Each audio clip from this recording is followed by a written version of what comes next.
राजनीति और कानूनी गलियारों से इस वक्त की बड़ी खबर। आम आदमी पार्टी के राष्ट्रीय संयोजक अरविंद केजरीवाल ने आबकारी नीति मामले में बड़ा फैसला लिया है। अरविंद केजरीवाल ने दिल्ली हाई कोर्ट की जस्टिस स्वर्णकांता शर्मा को पत्र लिखकर साफ कर दिया है कि अब वे ना तो स्वयं उनकी अदालत में पेश होंगे और न ही किसी वकील के जरिए अपनी पैरवी करवाएंगे। केजरीवाल ने अपने पत्र में कहा है कि उन्हें इस अदालत से निष्पक्ष न्याय मिलने की उम्मीद नहीं रही। उन्होंने महात्मा गांधी के सत्याग्रह का हवाला देते हुए कहा कि अब वे नैतिक विरोध और सत्याग्रह का रास्ता अपनाएंगे। हालांकि केजरीवाल ने यह भी स्पष्ट किया है कि जस्टिस स्वर्णकांता शर्मा की अदालत के किसी भी आदेश को वे सुप्रीम कोर्ट में चुनौती देने का अपना अधिकार सुरक्षित रखते हैं। गौरतलब है कि हाल ही में जस्टिस शर्मा ने केजरीवाल की उस अर्जी को खारिज कर दिया था जिसमें उन्होंने इस मामले की सुनवाई से जज के खुद को अलग करने की मांग की थी। अब केजरीवाल के इस फैसले ने कानूनी और राजनीतिक दोनों हलकों में नई बहस छेड़ दी है। माना जा रहा है कि इस कदम के बाद मामले की सुनवाई और कानूनी प्रक्रिया और भी जटिल हो सकती है। नमस्कार। जिंदगी में कई बार ऐसे मौके आते हैं जब जीत या हार मायने नहीं रखते। उससे भी बड़ा हो जाता है सही और गलत का सवाल। क्या सही है और क्या गलत है।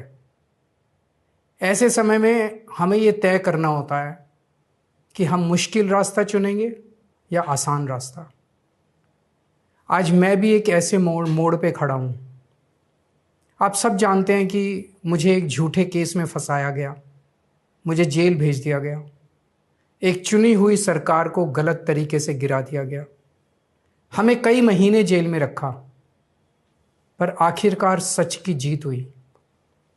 27 फरवरी को अदालत ने मुझे पूरी तरह निर्दोष घोषित कर दिया। कोर्ट ने कहा केजरीवाल निर्दोष है, केजरीवाल ने कोई भ्रष्टाचार नहीं किया। कोर्ट ने सीबीआई की जांच पे ही सवाल खड़े कर दिए और जांच अधिकारी के खिलाफ एक्शन लेने के आदेश दे दिए। लेकिन सच का रास्ता आसान नहीं होता। सीबीआई ने तुरंत इस फैसले को हाई कोर्ट में चुनौती दी और ये केस जस्टिस स्वर्णकांता शर्मा जी के सामने लगा। तब मेरे मन में एक बहुत बड़ा सवाल उठा, क्या इनके सामने मुझे न्याय मिलेगा?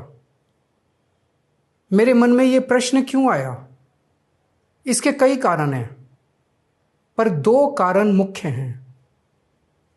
पहला कारण ये कि आरएसएस की जिस विचारधारा वाली सरकार ने झूठे आरोप लगा के मुझे जेल डाला, जज साहिबा ने स्वयं माना है कि उस विचारधारा से जुड़े संगठन अखिल भारतीय अधिवक्ता परिषद के मंचों पे वे कई बार जाती रही हैं। मैं और आम आदमी पार्टी उस विचारधारा के घोर विरोधी हैं। ऐसे में क्या उनके सामने मुझे न्याय मिल सकता है? दूसरा कारण कॉन्फ्लिक्ट ऑफ इंटरेस्ट। कोर्ट में मेरे विपक्ष में केंद्र सरकार की सीबीआई है और जस्टिस स्वर्णकांता जी के दोनों बच्चे केंद्र सरकार में काम करते हैं। उनके दोनों बच्चे केंद्र सरकार के वकीलों के पैनल में हैं। हमारे सामने कोर्ट में दूसरी ओर से वकील हैं सॉलिसिटर जनरल श्री तुषार मेहता जी। तुषार मेहता जी दोनों बच्चों को केस देते हैं। उन्हें कितने केस मिलेंगे, कौन से केस मिलेंगे, ये तुषार मेहता जी तय करते हैं। भारत सरकार के पैनल में लगभग 700 के करीब वकील हैं, लेकिन जस्टिस स्वर्णकांता जी के बेटे सबसे ज्यादा केस पाने वाले वकीलों में से एक हैं। उनके बेटे को 2023 से 2025 के बीच लगभग 5,904 केस डॉकेट मिले। न्यूज़ इंडिया 24 से अंजलि कुमारी, ब्यूरो रिपोर्ट।